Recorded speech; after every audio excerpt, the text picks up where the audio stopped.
When Vivian raised her glass to Adrian, the entire dinner table went silent. She stood beneath the chandelier in the silver-white gown I had paid to have custom-made, smiling as though every round of applause that night belonged to her. "This toast is for the one person who truly understands my soul." She looked at Adrian, and there was a brightness in her eyes I had not seen in a long time. "Some people make me feel safe," she continued, "but Adrian taught me that life should be more than calculations, rules, and risk." Every gaze at the table shifted toward me. Her mother, Margot, gave a soft laugh. "Don't take it personally, Caleb. Vivian is only being honest. You are dependable." She paused just long enough for the insult to settle. Dependable can sometimes be a little dull. Her father, Grant, lifted his glass as though he were trying to smooth things over. "Every man has his strengths. Some men are good at keeping the books clean, others know how to light up a room." Adrian leaned back in his chair and tapped one finger against the rim of his glass. "Risk consultants are important too," he said. "Someone has to warn the rest of us not to fly too high." The table erupted in laughter. I looked at Vivian. I thought she might at least frown. I thought she might tell them that was enough. She did neither. She lowered her eyes and took a sip of wine, as if she had already accepted that I belonged in the center of their joke. I folded my napkin, set it beside my plate, and reached into the briefcase at my feet. Then I took out the prenuptial agreement. The pages looked almost white beneath the chandelier. I rose and held the agreement against my chest. "Since everyone here seems to enjoy witnessing promises," I said, "you may as well witness a breach." Vivian's smile froze. Margot's expression hardened. "Caleb, what kind of scene are you making at a charity dinner?" I did not look at her. My eyes stayed on Vivian. "As of tonight, all further releases from the wedding escrow account are suspended." The laughter disappeared. "My statement of intent to support the Hart family refinancing is withdrawn." Grant's hand tightened around his glass. "The insurance expenses I agreed to cover for the remaining charity exhibits will be reassessed by the organizers." Then I turned my attention to Adrian. "And your so-called arts revival project will not receive a single dollar from any account attached to me." The wine in Adrian's glass trembled. Vivian finally found her voice.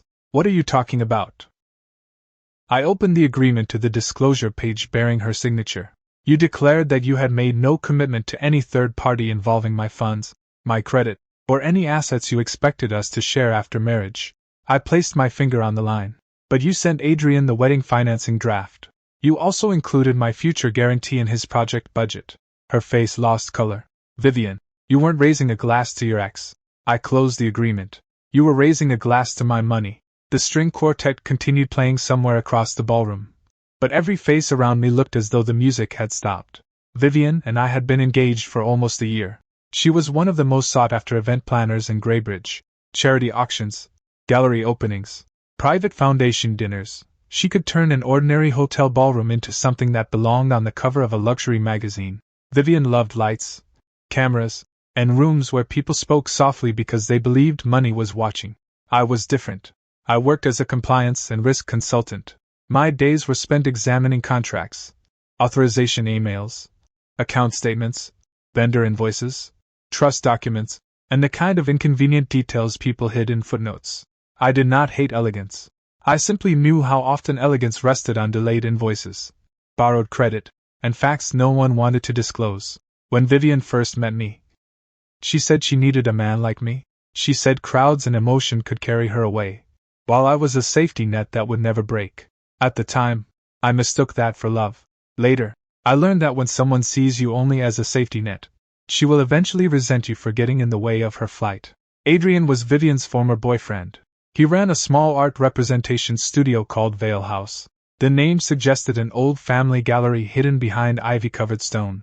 In reality, the office occupied 2 rooms in a neglected commercial building where the elevator frequently failed and most of the framed photographs on the walls had been taken at events that no longer existed. Adrian's greatest talent was not selling art. It was convincing people that his failure was temporary. Vivian had left him after he dragged her into a disastrous exhibition. When vendors demanded payment, he vanished for 3 weeks. Vivian had to face the sponsors, calm the artists, and nearly lost the first major contract of her career. She once told me Adrian was not a bad man. He just always believes the next opportunity will fix everything. I asked her one question. "And you?" She smiled. "I'm not that girl anymore." 2 months before the dinner, Adrian returned. He came to Vivian with an arts revival initiative. A grand plan to restore attention to young artists ignored by the commercial market. He said it was not business, it was redemption. He said Vivian was the only person who understood the soul of the project. The first time I heard that sentence, I knew he had not changed. He was still wrapping debt in idealism, still disguising other people's resources as trust. Vivian did not ask me directly for money.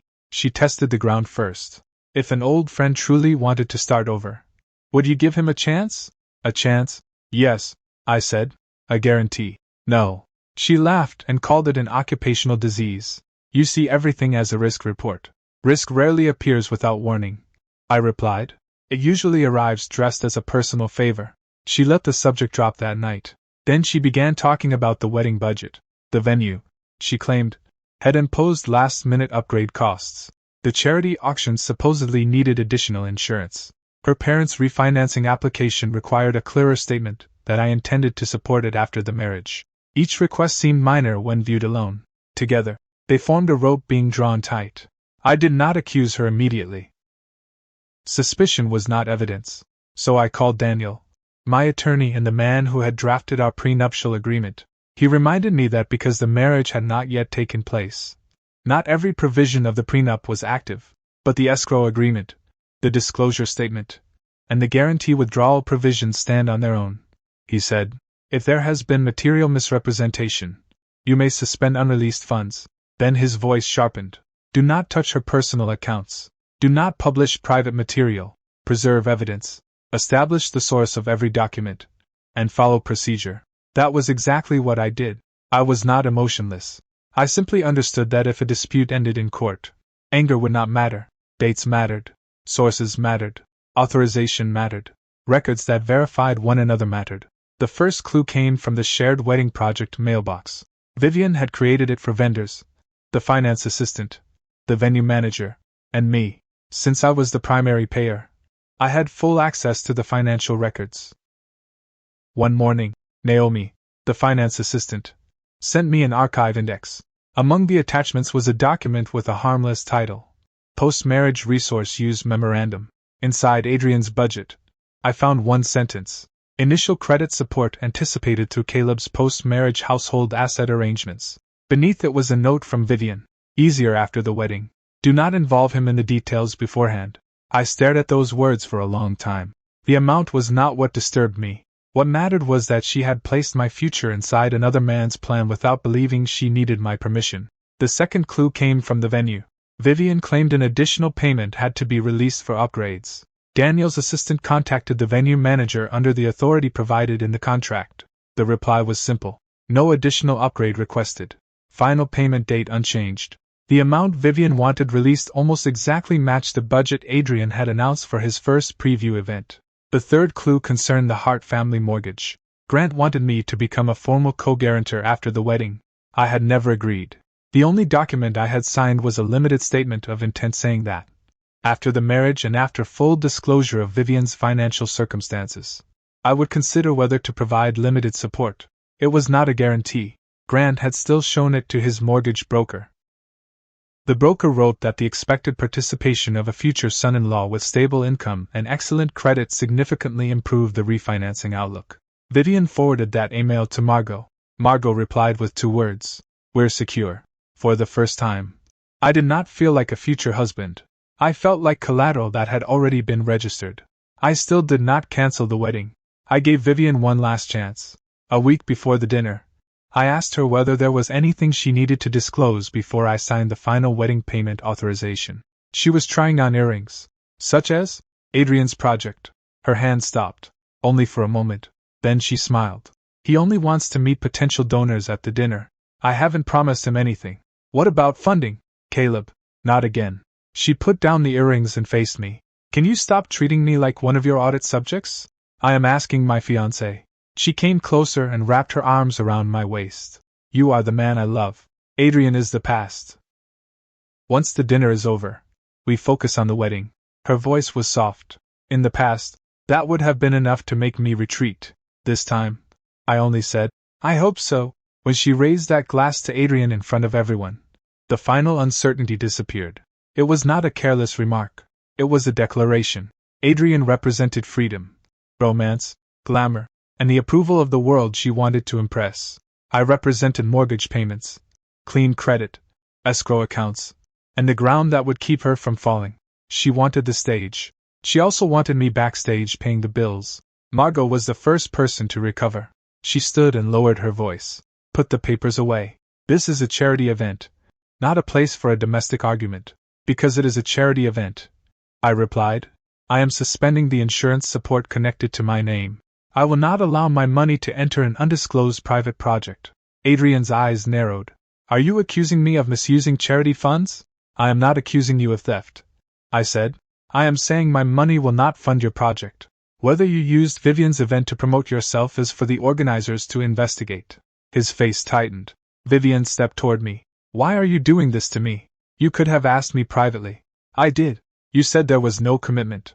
That budget was only a draft. An idea is not an action. I closed the agreement. Then I am only pausing things before action occurs. You have not lost anything that belongs to you. You are simply losing access to what you had no right to promise. Grant rose. We can discuss this at home. There is no reason to humiliate the family. I looked directly at him. The refinancing letter you sent to your broker will be withdrawn tonight. His jaw twitched. You wrote that letter. I wrote a conditional statement of intent. You knew it was not an unconditional guarantee. He looked away. Margot's composure finally broke. You are destroying Vivian's reputation. I did not make her toast Adrian. I did not sign a false disclosure in her name. Vivian's eyes filled with tears. She had always been skilled at displaying vulnerability in a crowd. It was part of her profession. She knew exactly when to smile, when to lower her voice, and when to let tears gather without falling. Once, I would have wanted to comfort her. That night, I only felt exhausted. I sent Daniel a message. Begin notice procedure. His reply came seconds later. Ready. I walked out. No one stopped me. Vivian followed me into the corridor, her heels striking the marble in quick, angry beats. Caleb. I stopped. She grabbed my wrist. You cannot do this. We are getting married in 3 weeks. Which is why stopping now is better than stopping after the marriage. Her eyes burned. You have been investigating me? I have been tracing my money. The email. How did you get it? The wedding project mailbox. I have access. She turned pale. She wanted to accuse me of violating her privacy. But the email had not been stolen. She had placed Adrian's financing proposal inside the wedding financial system. That was the mistake people often made. They believed intimacy erased authorization boundaries. They believed an unread document did not exist. Her voice dropped. I only wanted to help Adrian once. He has been misunderstood by this world for years. Then help him with your own money. You know I do not have that much available cash. So you used mine. I never actually used it. Because I stopped you. Tears slipped down her face. You are punishing me. No, I said. I am leaving. She stared at me. Leaving what? The wedding. Your parents' mortgage. Adrian's project. And the life where you treat me like an emergency fund with a pulse. Her fingers loosened. Someone at the far end of the corridor glanced toward us. The gaze Vivian had always desired had become something she could not escape. I left the hotel and checked into a business suite. The house belonged to me and had been purchased before our engagement. Vivian had a key but had never formally moved in. That kept the legal situation simple. The wedding funds were held in an attorney-managed escrow account. I could not reclaim deposits already paid to vendors, but unreleased funds could be suspended under the disclosure dispute clause. Daniel issued formal notices to the venue, insurers, auction organizers, and vendors. The language was restrained. There was no accusation of infidelity, no public emotional attack. It stated only that the payer had identified a material dispute concerning the intended use of funds and the truthfulness of required disclosures. Further release was suspended pending attorney review. The notice was a stone dropped into water. It did not sink every ship. It simply forced each nearby person to check whether they were standing in the right place. Half an hour later, Vivian called. I did not answer. She sent a message. Do you know how many people were there tonight? Yes, I replied. You destroyed an event I spent 6 months planning. Part of the funding was suspended. I wrote back. That does not destroy the event. If private financing has not been mixed into the charity program, the organizers may continue. She did not reply. Margot called next. I ignored it. Grant sent an email. Caleb, our family has always considered you one of us. Some remarks tonight may have upset you, but if the refinancing collapses, we will suffer serious losses. I saved the email. Then I replied, I never offered an unconditional guarantee. My statement was based on marriage and full disclosure. Those conditions no longer exist. Please make your own arrangements with the lender. After sending it, I felt no triumph, only a cold clarity. Their first concern was not what Vivian had done to me. It was whether my credit would disappear. Daniel came to the hotel the next morning carrying a stack of documents. You were reasonably restrained, he said. No public release of emails. No threats. No claim over property that is not yours. Will they fight back? Of course. Vivian may accuse you of financial control. Adrian may threaten defamation. The Harts may claim they relied on your support. He sat across from me. Our job is to prove you withdrew future voluntary support. You did not freeze their money. You stopped giving them yours. I asked about cancellation losses, contract controls. Some deposits are gone. I know. That was the reality of fighting back. Discovering betrayal did not mean every loss would be returned to the guilty party. I would accept the consequences of what I had signed. I simply refused to pay for what they had concealed. The charity organizers called that morning. Elaine, the director, asked whether I would provide a limited summary of the dispute. I authorized Daniel to send one. It addressed only funding, conflicts of interest, and the possibility that Adrian's private project had been inserted into charity materials without proper disclosure. I did not ask them to fire Vivian. I did not demand that Adrian be blacklisted. I withdrew only my support and documented the limits of my authorization. Elaine listened in silence. We will conduct an internal review. That is your procedure, I said. I respect it. 3 days later, Vivian appeared in the hotel lobby. She wore no makeup. A heavy coat covered the remains of the thin dress she had worn at the dinner. She looked tired and beautiful. We need to talk. Daniel can arrange it. I am not here to talk about money. Everything we say now may affect money. Her eyes reddened. Do you have to be this cold? You told an entire ballroom I was a man who only understood calculation and risk. I held her gaze. I am simply continuing to be the man you introduced. For a moment, she said nothing. Then she admitted she should not have made that toast. And the financing draft? I asked. I wanted to give Adrian a chance. His studio is about to collapse. So you promised my future assets? It was only a draft. You signed a disclosure stating there were no third-party commitments. Her fingers tightened around her bag. I did not think that counted. Daniel explained the disclosure clause to you. She looked down. I know. Those 2 words hurt more than denial. She had understood. She had simply believed I would never discover it. Or that, with the wedding so close, I would swallow it. Why did you toast him? I asked. I wanted him to know he was not a failure. And what did you want everyone to think about me? She opened her mouth. No answer came. She wanted to prove Adrian was not a failure. To do that, she cast me as dull, ordinary, useful, and safe. That was the choice she had made. Not between an old love and me. Between her vanity and my dignity. Go home, I said. Your lawyer will hear from Daniel. She grabbed my sleeve. Do not cancel the wedding yet. We can postpone it.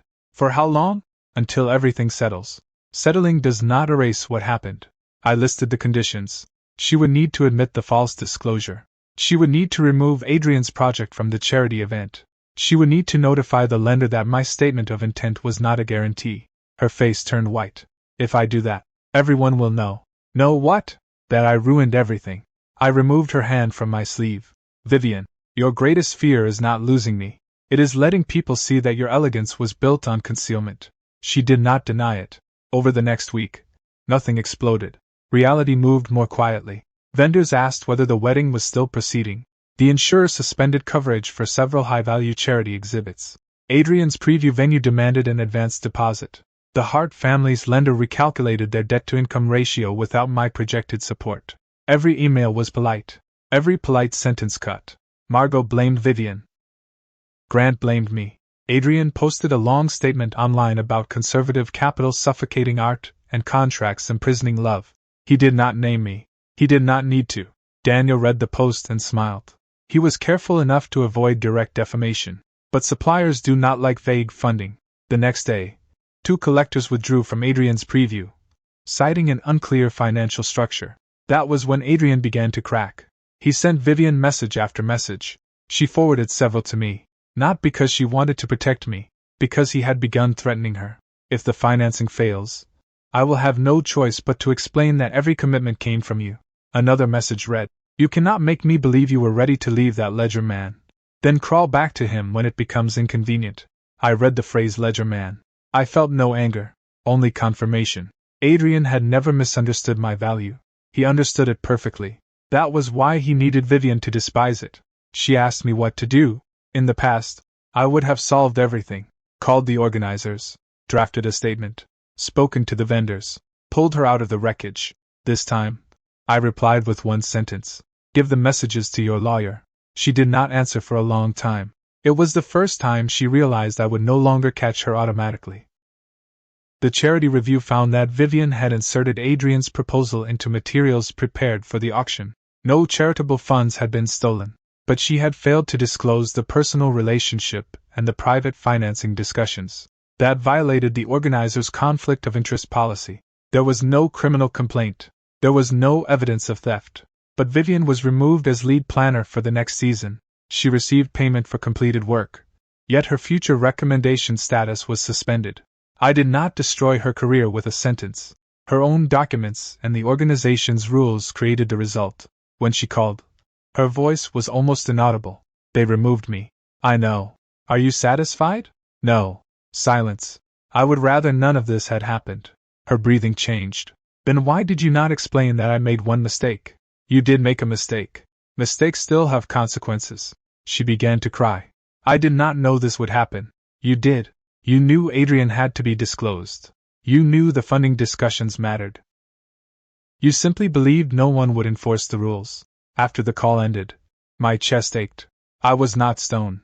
I remembered rainy nights when she had held my arm beneath one umbrella. I remembered her laughing at my old coat and saying it was ugly in a comforting way. I remembered helping her clean an empty ballroom until dawn after her first major event failed. Those memories were real, but a real past could not erase a real betrayal. 2 weeks later, I returned home. A box waited outside the door. Inside were the engagement ring, photographs, and a long handwritten letter. Vivian wrote that she had loved me. She also wrote that she had gradually become afraid of being known only as the woman Caleb protected. Whenever people praised my stability, she felt decorative. When Adrian returned, he told her she had fire, courage, instinct, and vision. She became addicted to hearing it. She admitted the toast had been deliberate. She wanted to prove, in front of everyone, that she could still be chosen by romance. She wanted to prove her life was more than a safe marriage to a compliance consultant. At the end, she wrote, I tried to prove I did not depend on you. Instead, I treated every form of support you gave me as something I deserved. I read the letter. Then I placed it back in the box. I did not reply. Understanding was not a key. It could not reopen a door she had closed herself. Adrian's project collapsed that same month. The preview venue released his date. Vendors demanded payment. He did not have the cash. He tried to blame Vivian, telling collectors she had promised funding. One collector asked him a simple question. Why would you treat an unmarried woman's promise concerning her fiancé's assets as a legitimate source of project capital? Adrian's greatest failure had never been poverty. It was his belief that the boundaries of other people could be bypassed by the beauty of his vision. His studio had already been deeply in debt. This was only the final failed rescue. The landlord demanded back rent. Suppliers filed small claims. Several artists terminated their representation agreements. I did not destroy his reputation. His habit of paying for the present with someone else's future finally reached a moment when no one remained to rescue him. The Hart family faced consequences too. Without my statement of intent, their refinancing terms became much worse. Margot blamed Vivian. If you had kept Caleb calm, we would not be in this position. For the first time, Vivian asked her mother a question. Did you want me to marry him? Or did you want his credit to enter this family? Margot had no answer. Vivian later told me that was the moment she realized her parents had also treated her as a bridge to my income, my credit, my property, my stability. Grant eventually sold a collector's car to cover the financing gap. Margot canceled several expensive memberships. They did not become homeless. They did not lose everything. They simply could no longer build their lifestyle around income that had never belonged to them. That was a real consequence. Not dramatic, but painful enough. Canceling the wedding took 3 months. The venue returned part of the payment. The floral deposit was lost. Vivian paid the gown alteration fees. The photographers kept the cancellation charge. I paid the half attached to my signature. She paid hers. It was not satisfying. It was fair. Daniel said we might pursue additional compensation because of her material misrepresentation. The case could be won. It would also take months and require more private evidence to enter formal proceedings. I declined. I no longer wanted my life attached to that dinner. I wanted my boundaries back. I did not need to grind her into dust. Vivian went through anger, panic, and finally silence. She accused me of treating the breakup like a liquidation. Then Adrian blamed her. The organizers removed her. Her family turned on her. Winter had arrived by the time she contacted me again. She asked to meet at an ordinary coffee shop. No chandeliers. No audience. No Adrian. She wore a gray coat and almost no makeup. She pushed a document across the table. This is the supplemental statement I gave the organizers. I did not open it. Why show me? Because it mentions you. She had written that the escrow funds belonged to me, that she had no authorization to promise them, that she failed to disclose her financial discussions with Adrian. Did your lawyer approve this?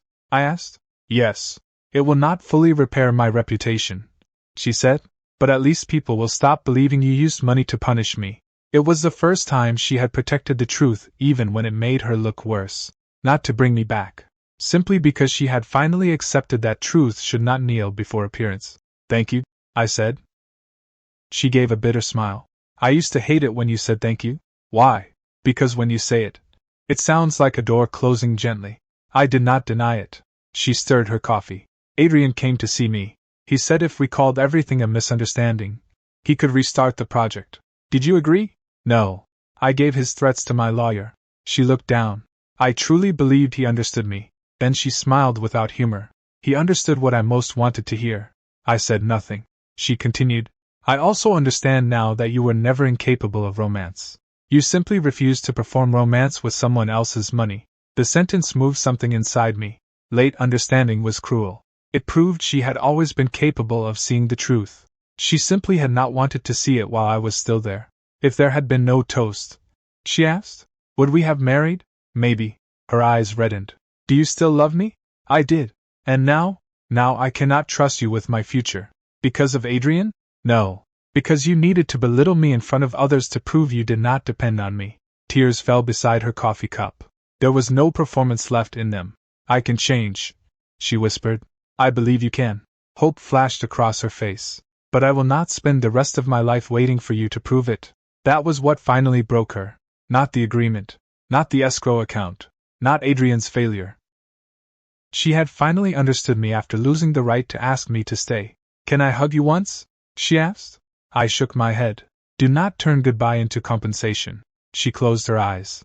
After a long time, she nodded. All right. We separated outside the coffee shop. Snow gathered on the shoulders of her coat. She did not look back.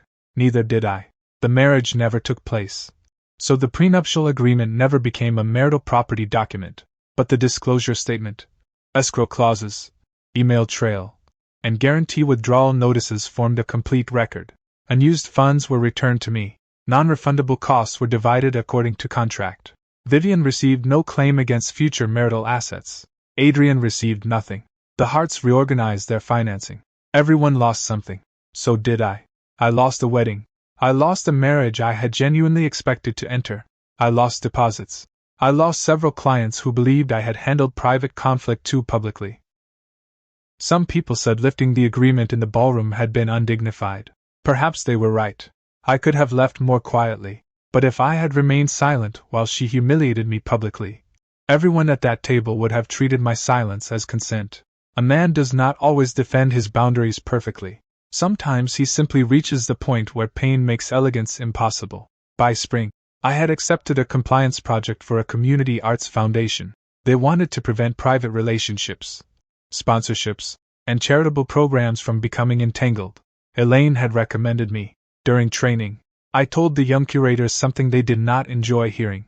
Rules are not designed to kill passion. They allow passion to survive without concealment. One of them asked why disclosure was necessary if people trusted one another. Disclosure is not a refusal to trust, I said. It is the promise that I will not make you pay a price without first telling you the truth. I thought of Vivian. If she had told me everything when Adrian returned, We might have argued. I might have refused funding. She might have been furious. But we would not have reached that dinner. The relationship had not been destroyed by the return of an old lover. It had been destroyed when she treated my trust as a procedure she was entitled to bypass. At the organizer's final review, Vivian no longer defended herself. Elaine told me she sat at the end of the conference table with a complete file. Someone asked why she had failed to disclose Adrian. After a long silence, she answered, "Because the opportunity looked beautiful, and because I believed Caleb would do what he had always done, handle the ugly part for me." No one shouted at her. The silence was worse. She was not permanently expelled from the industry. She was reduced from lead planner to assistant coordinator. All financial materials required secondary review. All personal relationships required written disclosure. That was not theatrical destruction. It was how trust was rebuilt in real life. Later, Vivian sent me an email with no request attached. "I understand now that supervision is not humiliating. What is humiliating is knowing supervision is necessary and still believing you deserve to be exempt." I did not reply, but I saved the sentence. Not as a memorial to her, as a warning to myself. I had also believed I was an exception. I thought that because I understood risk. Emotion could never drag me into chaos. Yet I had seen every warning and delayed action. I used reason to manage other people's risk and patience to hide my own. That was not wisdom. It was another form of self-deception. Daniel later helped me archive the final file: escrow notices, vendor contracts, guarantee withdrawal, email evidence, organizer review, the original prenuptial agreement. He asked whether I wanted to destroy the duplicate copies. No. Keep them for the required retention period. He laughed. "You really are a compliance consultant. Some habits save lives." He pushed the box toward me. "Just remember, not every file is meant to be reopened every day. Some exist only to prove that something is over." I placed the box on the lowest shelf of a locked cabinet. That was when I understood that an ending did not require burning the past. The past could remain intact without continuing to control me. Adrian tried to contact me once. His email was elegant and mournful. He wrote that two men who had loved the same woman should not become enemies. He admitted he had been too idealistic about funding. He asked me not to continue spreading misunderstandings in the collector community. Not once did he admit that he had placed my assets inside his budget. Not once did he admit threatening Vivian. Not once did he admit using a charity dinner to legitimize his private project. His apology was directed at the image of himself as a failed visionary, not at the people he had placed at risk.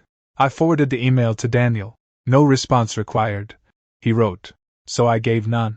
A man who rewrites every act of harm as a misunderstanding never truly leaves the lives of others.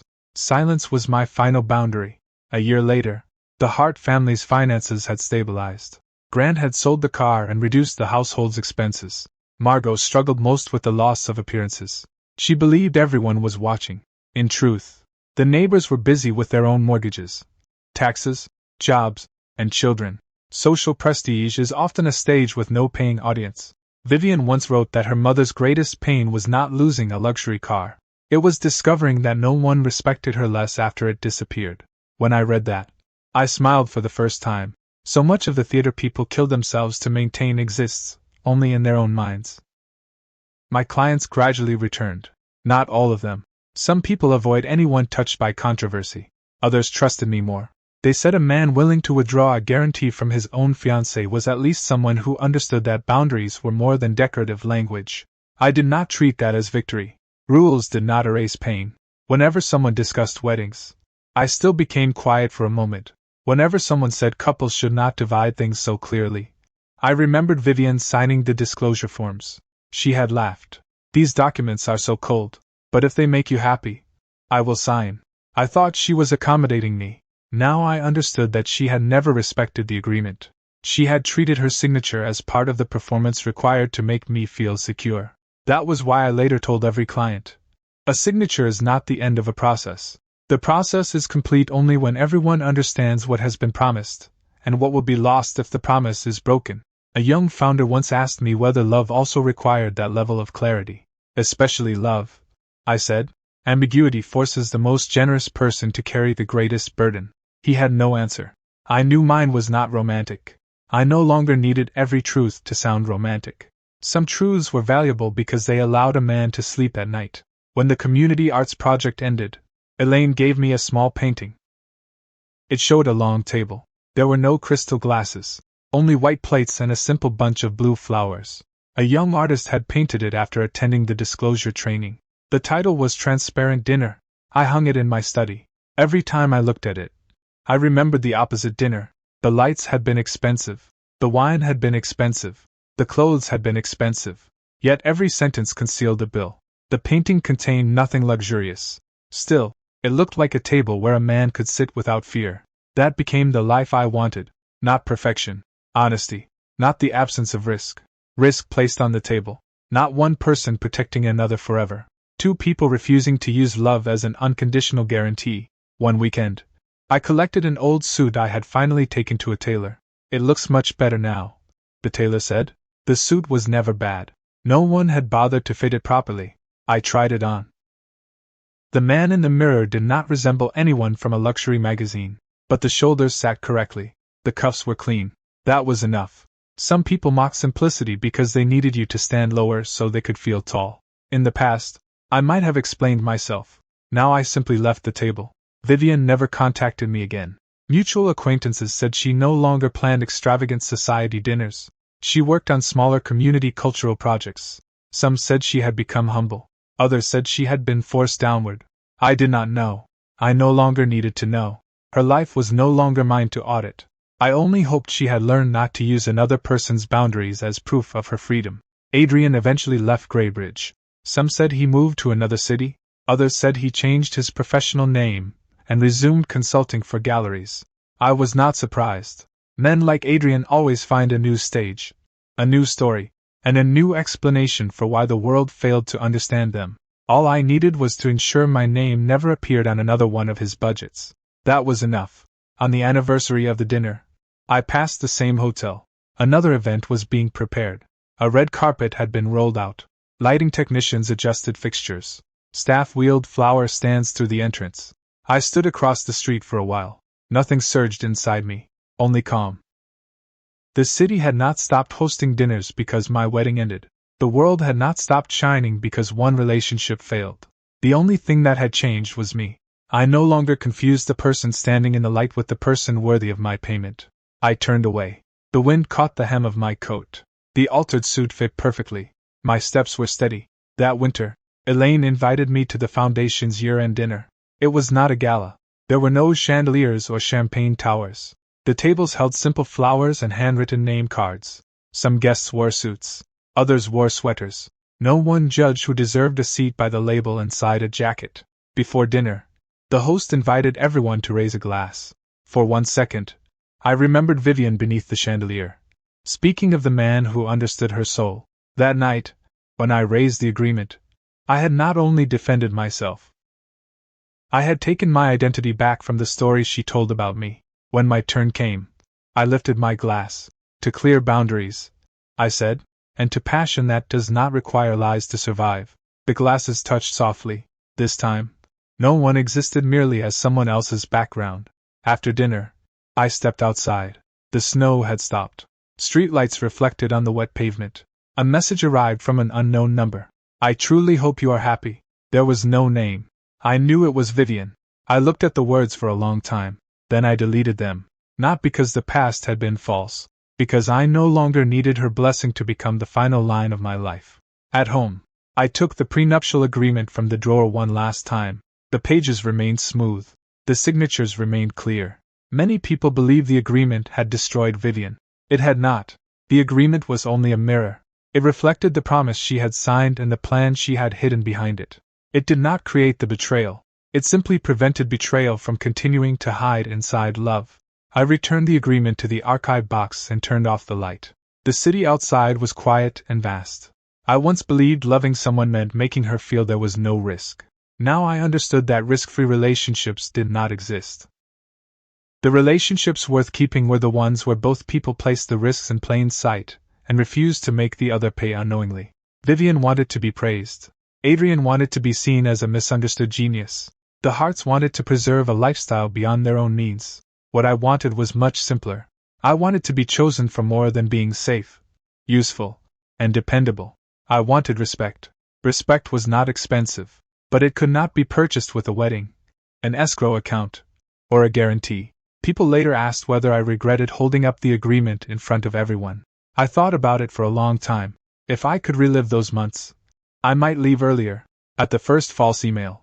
The first time Vivian mocked my profession. The first time Grant used my statement of intent as though it were a guarantee. I should not have waited until the dinner. I should not have waited for the laughter before admitting I had already been placed in the wrong role.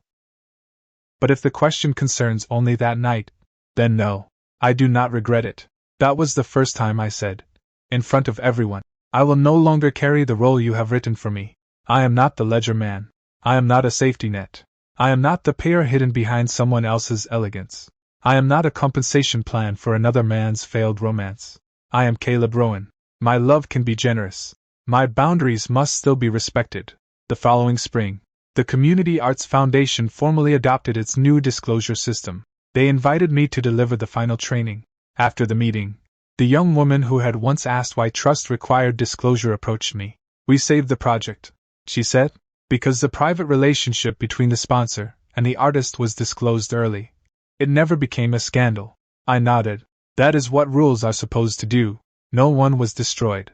The problem was simply seen before it became a disaster. She smiled. You really like seeing problems early. I used to, I said. Then I looked out the window. Now I prefer having someone willing to see them with me. On the way home, I passed a bridal shop. A wedding gown stood beneath soft light. I stopped for a moment. There was no pain, no resentment, only calm. Some futures never happen. That does not mean they were entirely false.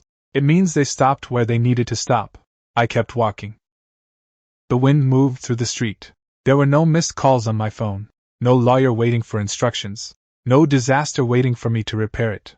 For the first time in a long while, I felt light. The prenuptial agreement had begun as a tool to protect property. It later protected my credit, my evidence, and my exit. But in the end, what it truly protected was my right to say no at the moment I was most humiliated. At the dinner, Vivian raised a glass to her ex. I raised the agreement. She believed it was revenge. It was goodbye.